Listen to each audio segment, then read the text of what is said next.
সময় মতো পরীক্ষা কেন্দ্রে পৌঁছতে দেরি হওয়ায় পরীক্ষায় বসতে পেলেন না 3 টেট পরীক্ষার্থী। এমনই চিত্র ধরা পড়ল ইসলামপুর শহরের ইসলামপুর হাই স্কুল টেট পরীক্ষা কেন্দ্রে। জানা গিয়েছে, নিয়ম মাফিক সব পরীক্ষার্থীদের 11টার মধ্যে পরীক্ষা কেন্দ্রে প্রবেশ করার সময় রয়েছে।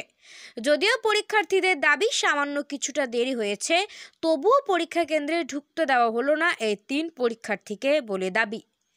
এমনকি প্রশাসনের কাছে কোনো রকম সহযোগিতাও পায়নি বলে অভিযোগ পরীক্ষার্থীদের।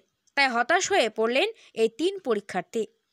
ইসলামপুর থেকে মিহির দাসের রিপোর্ট, উত্তরবঙ্গ টুডে 24।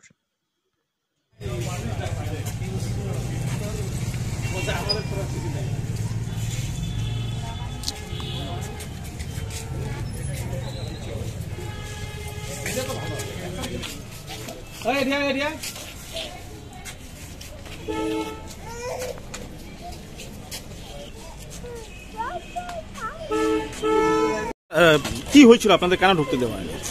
আমরা একটা সময় মতোই এসেছি, কিন্তু এখানকার কিছু রুলস আছে, নাকের কানের ওগুলো কিছু খুলে পড়ে যাওয়া যাবে না।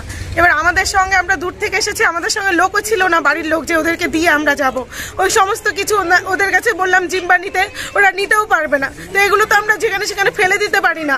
আবার আমাদের পরিচিত লোককে বললাম এসে নিয়ে যেতে, সেই জিনিসটা নিতে গিয়েই আমাদের 5 মিনিট কি 7 মিনিট লেট হয়েছে। ওই লেটের কারণে আমরা গেটের সামনে থাকা সত্ত্বেও আমাদের ঢুকতে দিল না। মানে কখন আসছেন আপনারা? 11টার আগেই আমরা পৌঁছে গেছি। আচ্ছা, তো আপনাদেরকে তারপর ঢুকতে দেওয়া হয়নি? এখানে 11:15 পর্যন্ত গেট খোলা রেখেছে।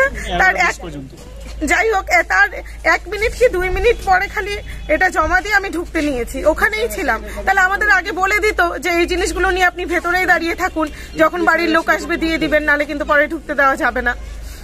সেই সমস্ত কিছু বলা হয়নি। আর এরকম নাকের ফুলও যে পরে যাওয়া যাবে না, সেই সমস্ত রুলস তো এতদিন কোনো স্কুলে মেনে চলেনি।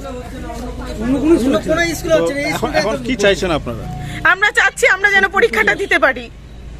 আজকে সবকিছুই তো সময়ের, একটু আমরা দূর থেকে এসেছি, রায়গঞ্জ থেকে, গাড়ির জ্যাম, রেল লাইনে জ্যাম, সবকিছুই হতে পারে।